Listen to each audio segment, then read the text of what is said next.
အစာပိုင်းမှာလူကန်ရဲ့စွမ်းအားကအားနည်းချက်ရှိနေတယ်လို့ထင်ရပေမဲ့ဒီလူကန်ဟာ Athram ရဲ့ထိပ်သီးတိုက်ခိုက်ရေးသမား9ဦးတည်းကတစ်ယောက်ဖြစ်တယ်ဆိုတာမမိပါနဲ့ဒါကြောင့်လဲကွန်လောင်းကိုအခက်ခဲမရှိရင်ဆိုင်နိုင်ခဲ့တာပါနောက်ဆုံးမှာတော့သူဟာကွန်လောင်းကိုအောင်မြင်စွာနှိမ်နင်းနိုင်ခဲ့ပြီကွန်လောင်းမထွက်ခွာခင်မှာသူဟာ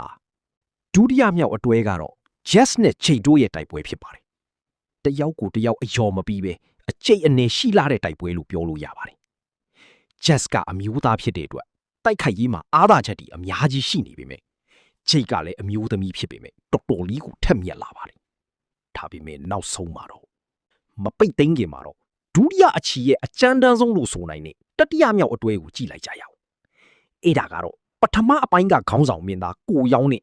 ဒုတိယအပိုင်းကအဆိုးဆုံးဘီလိန်ရှောင်းခန်းတို့ရဲ့တိုက်ပွဲပဲဖြစ်ပါတယ်ကိုရောင်းရဲ့ဘက်ကနေအရင်ပြောရမယ်ဆိုရင်သူ့ရဲ့စွမ်းအားကတော့ပြိုင်ပတ်ရဲ့တိုက်ခိုက်မှုတွေကိုစုပ်ယူပြီးတံပြန်တိုက်ခိုက်မှုဖြစ်ပြောင်းလဲပြီးနိုင်တဲ့ဝတ်စုံပဲဖြစ်ပါတယ်ဒါကြောင့်လေရှောင်းခန်းရဲ့တိုက်ခိုက်မှုပုံစံတိုင်းကိုရောင်းကဟန်တားနိုင်ုံနဲ့မကပဲအကျိတ်အနေပြန်လေတိုက်ခိုက်နိုင်ခဲ့တာပါကိုရောင်ကအခွင့်အရေးကိုအရာယူပြီးရှောင်းခန်းကိုအရင်ဥအောင်တိုက်ခိုက်နိုင်ခဲ့တာ